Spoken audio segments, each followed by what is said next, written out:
बिस्मिल्लाहिर्रहमानिर्रहीम। अस्सलाम वालेकुम प्यारे दोस्तों, आशियान अकेडमी में आप सबको खुशामदीद कहता हूँ। दोस्तों, आज का जो हमारा टॉपिक है तो हमें 9th क्लास के जो मैथ्स का बुक है हमें उसको एक्सरसाइज वाइज सॉल्व करना है। अभी एग्ज़ाम भी करीब आ रहे हैं तो शायद इसी के थ्रू किसी का भला हो जाए तो अच्छा होगा। तो अभी से हम स्टार्ट करेंगे कि 9th क्लास के जो मैथ्स बुक है उसको हम कवर करेंगे। एक्सरसाइज वाइज जो क्वेश्चन होंगे उसमें हम एक या दो क्वेश्चन को सॉल्व कर लेंगे और इसको तरतीब के साथ सॉल्व करेंगे ताकि आपको भी समझ आ जाए और किसी का भी इससे फ़ायदा हो जाए। तो चलिए शुरू करते हैं।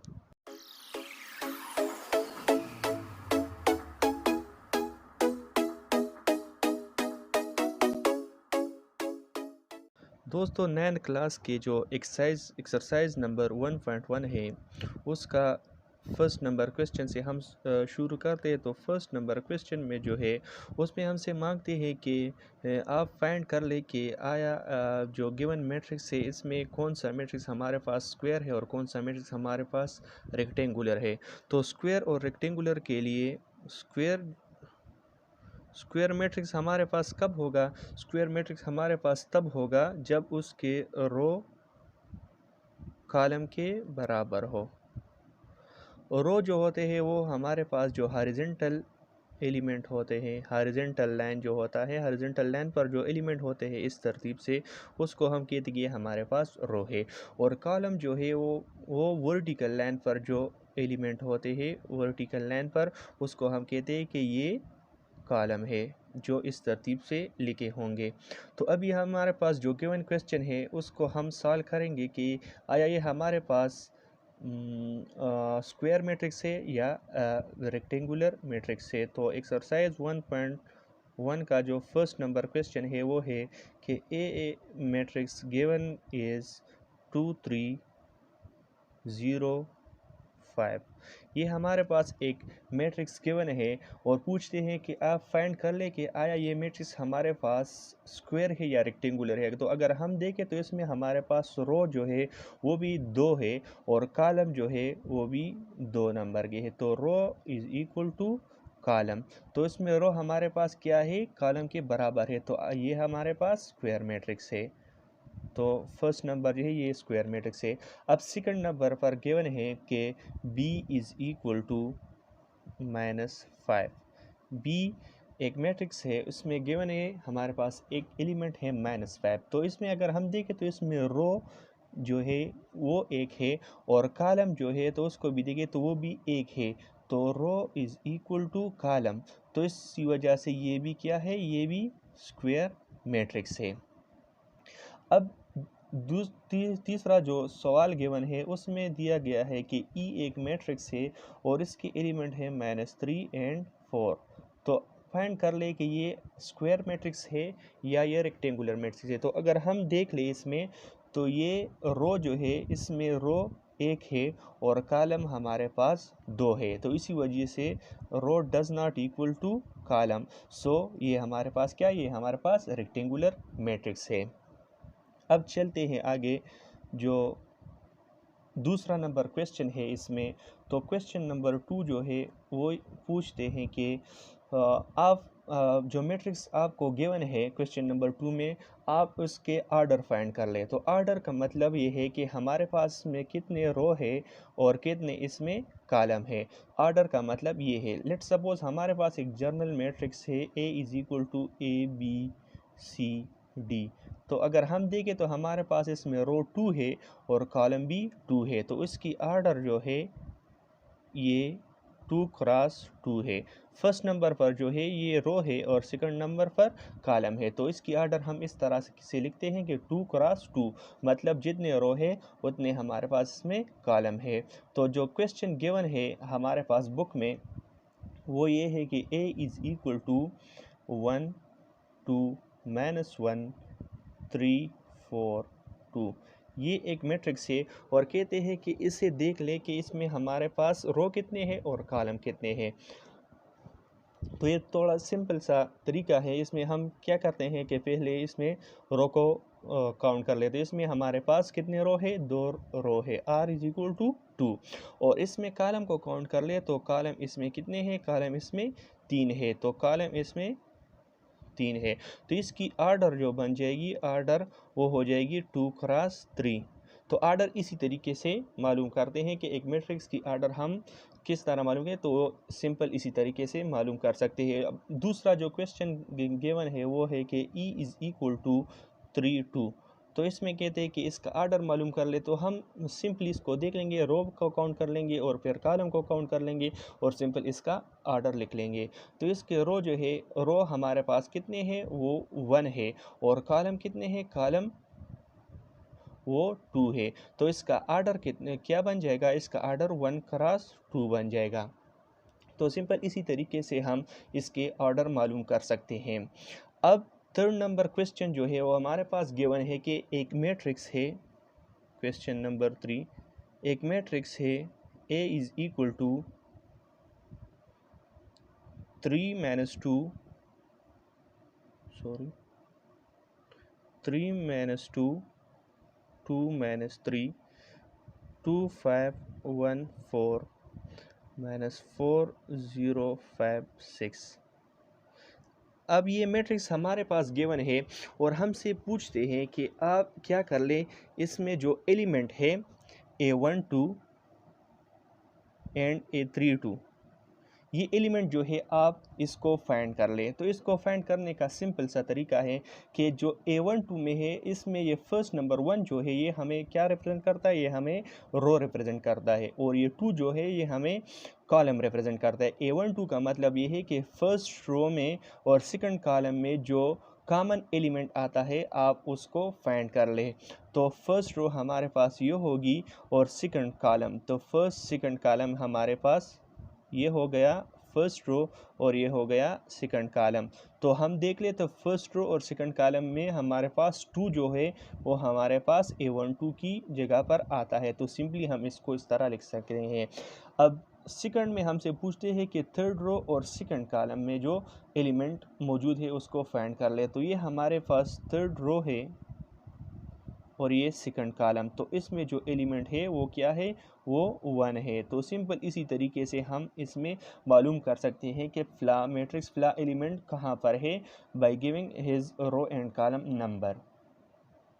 अब आगे बढ़ते हैं, जो चौथा नंबर क्वेश्चन है, फोर्थ नंबर क्वेश्चन जो है उसमें क्या मांगते हैं, उसमें मांगते हैं कि हमारे पास आप फाइंड कर ले कि कौन कौन सी मैट्रिक्स हमारे पास इक्वल है। तो इसमें 4 मैट्रिक्स गिवन है।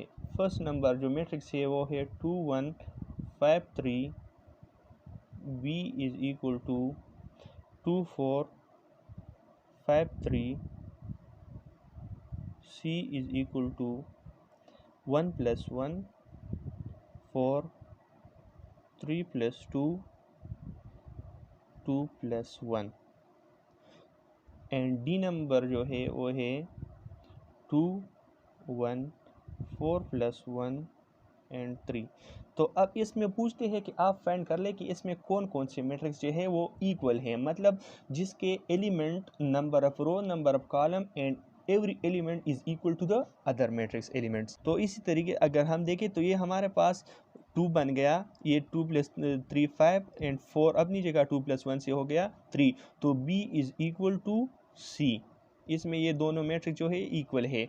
अब फर्स्ट अगर A को हम देख ले और D को देख ले तो 2 2 1 1 5 is equal to 4 + 1 and 3 3, so A is equal to D। तो इसमें ये दोनों मैट्रिक्स जो है ये एक दूसरे के इक्वल है। अभी आगे बढ़ते हैं क्वेश्चन नंबर 5 की तरफ। सो क्वेश्चन नंबर 5 जो है, क्वेश्चन नंबर 5 में हमसे पूछते हैं कि हमारे पास 2 मैट्रिक्स गिवन है। फर्स्ट नंबर मैट्रिक्स जो है ये है A is equal to 2 - 3 U and 0 and B is equal to UV - 3 W। तो ये कहते हैं कि हमारे पास ये A मैट्रिक्स जो है ये B मैट्रिक्स के बराबर है। ये हमारे पास गिवन है कि A मैट्रिक्स जो है ये B मैट्रिक्स के बराबर है। तो आप क्या कर ले, तो आप U वी एंड डब्ल्यू की वैल्यू को फाइंड कर ले। तो इसको वैल्यू को फाइंड करने का सिंपल सा तरीका है, जब हमारे पास A matrix equal to B matrix है तो मतलब इसके सारे एलिमेंट्स जो है वो क्या है, वो एक दूसरे के बराबर है। तो अगर हम देखें तो -2 किस चीज़ के बराबर है, यू के बराबर है। तो यू की वैल्यू क्या हो गई, यू की वैल्यू -2 हो गई। अब अगर हम देख ले तो -3 के बराबर है, u is equal to V. So u हमारे पास v के बराबर है तो v की वैल्यू भी क्या बन जाएगी, -2। और अब अगर देख ले तो 0 किस चीज़ के बराबर है, 0 हमारे पास w के बराबर है। तो w की वैल्यू क्या बन जाएगी, वो बन जाएगी 0। तो इसी तरीके से हम इसकी वैल्यूज़ को फाइंड कर सकते हैं कि इसकी वैल्यू को हमारे पास कौन कौन सी है। अब क्वेश्चन नंबर 6 जो है उसमें भी सिंपल इसी तरीका गिवन है कि हमारे पास दो मैट्रिक्स गिवन है और वो कहते हैं कि ये हमारे पास इक्वल है। तो आप इसमें उसमें वैल्यू कहते हैं कि a b c and X Y and Z, इसकी वैल्यूज़ को फाइंड कर ले। तो सिंपल इसी तरीके से बाय कंपैरिजन हम इसके वैल्यूज़ को फाइंड कर सकते हैं। अब आगे बढ़ते हैं क्वेश्चन नंबर 7 की तरफ। क्वेश्चन नंबर 7 में हमारे पास गिवन है कि दो मैट्रिक्स है a plus B, b plus 2c and 2c plus d and 2a minus d, ये इक्वल है -1 4 8 0। तो कहते हैं कि आप क्या कर ले कि इसमें a b c d जो अननोन वैल्यूज़ है उसको फाइंड कर ले। तो इसको फाइंड करने का सिंपल तरीका है, हम क्या करें बाय कंपैरिजन, फर्स्ट एलिमेंट को फर्स्ट के साथ कंपैरिजन करते हैं, सेकंड को सेकंड के साथ, थर्ड को थर्ड के साथ एंड फोर्थ को फोर्थ के साथ। तो first by comparison a plus B is equal to -1 आ जाएगा। अब second number b plus 2c is equal to b plus 2c is equal to 4 आ जाएगा। अब जो थर्ड नंबर है 2c plus d is equal to 8 आ जाएगा and 2a minus d is equal to 0। तो ये हो गया हमारे पास 4 इक्वेशन बन गए। तो अभी हम क्या करना है कि अभी हम इनको ऐड कर लेंगे या सब्ट्रैक्ट कर लेंगे। तो इसी तरीके से हम क्या कर लेंगे, इसी तरीके से हम इसके a b एंड c की वैल्यूज़ को फाइंड करेंगे। तो हमारे पास इक्वेशन क्या बन जाएगी, तो इसको सॉल्व करते हैं। अब हमारे पास इक्वेशन है, फर्स्ट नंबर जो इक्वेशन था वो था a plus B is equal to -1। और अगर हम देख लें तो हमारे पास जो थर्ड नंबर जो इक्वेशन या सेकंड नंबर जो इक्वेशन है वो हमारे पास किस चीज़ के बराबर है, वो हमारे पास बराबर है b plus 2c is equal to 4। तो हम क्या कर लेंगे कि हम इन दोनों को सब्ट्रैक्ट कर लेंगे। तो ये हमारे पास प्लस होगी तो ये माइनस बन जाएगी, ये भी माइनस बन जाएगी और ये भी माइनस बन जाएगी। तो इस तरीके से ये दोनों कैंसिल हो जाएंगे एंड ये बन जाए, ये अपनी जगह पर आ जाएगा -2c इज़ इक्वल टू -5। तो इक्वेशन हमारे पास क्या बन गया, a minus 2c is equal to 5। अब हम क्या कर लेंगे, अब हमें ये करना है कि इक्वेशन नंबर थर्ड जो है 2c plus d is equal to 8 and 2a minus d is equal to 0। तो हमें इन दोनों को ऐड करना है। तो ऐड करने के बाद ये दोनों कैंसिल हो जाएंगे। तो ये आ जाएगा हमारे पास 2a plus 2c is equal to 8। तो अब ये दो इक्वेशन हमारे पास बन गए, एक ये इक्वेशन हमारे पास ये बन गया और एक इक्वेशन हमारे पास ये बन गया। तो हमें क्या करना है, तो हमें इन दोनों इक्वेशन को अभी ऐड करना है। तो हमें ऐड कर लेंगे तो ये हमारे पास a प्लस 2 है तो इससे आ जाएगा 3a, 2c और 2c जो है ये कैंसिल हो जाएंगे इज़ इक्वल टू -5 प्लस 8 से आ जाएगा 3। तो a की 3 से के साथ कैंसिल, तो a की वैल्यू क्या बन जाएगी, a की वैल्यू हमारे पास बन जाएगी 1। तो a की वैल्यू क्या आ गई, a की वैल्यू हमारे पास आ गई 1। अब हमें क्या करना है कि अब हमें इन a की वैल्यू जो हमारे पास 1 आ गई थी इनको हम पुट कर लेंगे फर्स्ट नंबर इक्वेशन में जो हमारे पास बराबर थी a plus B is equal to -1। तो a की जगह अगर हम 1 पुट कर ले तो 1 plus B is equal to -1, तो b इज़ इक्वल टू 0। तो b की वैल्यू क्या आ गई, b की वैल्यू हमारे पास आ गई 0। अब हमें क्या करना है कि सेकंड इक्वेशन जो था हमारे पास b + 2c is equal to 4, तो b की जगह अगर हम 0 पुट कर ले तो c की वैल्यू क्या आ जाएगी, c की वैल्यू आ जाएगी 2। अब हमारे पास जो थर्ड नंबर इक्वेशन है कि 2c is plus d is equal to 8, तो c की जगह अगर हम 2 पुट कर ले तो 2 2 ज़र 4, 4 8 माइनस 4 से क्या आता है 4 आ जाएगा, तो d की वैल्यू क्या आ जाएगी, वो हमारे पास 4 आ जाएगी। तो इसी तरीके से हम by equalling the matrix by comparison up to matrix, हमने दो मैट्रिक्स को कंपैरिजन किया और इसके थ्रू से हमने जो है ए जो हमारे पास गिवन था कि ए बी सी और डी की वैल्यूज़ को फाइंड कर ले, तो इसी तरीके से हम ए बी एंड सी की वैल्यूज़ को फाइंड कर सकते हैं by comparison up to matrix. मगर इसमें शर्त यह है कि जो फर्स्ट नंबर मैट्रिक्स है वो हमारे पास बराबर होगा सेकंड नंबर मैट्रिक्स के, इसमें यही बात शर्त है। So this is first exercise of 9th class book जो हमने तफसील के साथ डिस्कस किया। आई होप आपको इस वीडियो की समझ आई होगी। अगर आपको वीडियो पसंद आए तो प्लीज़ इसको दूसरों के साथ शेयर करें ताकि वो भी इससे फ़ायदा उठा सकें और इम्तिहान के लिए तैयारी कर सकें। बस आज के लिए इतना ही। अपने ख्याल रखिएगा, अपने दुआ में याद रखिएगा। अल्लाह हाफ़िज़।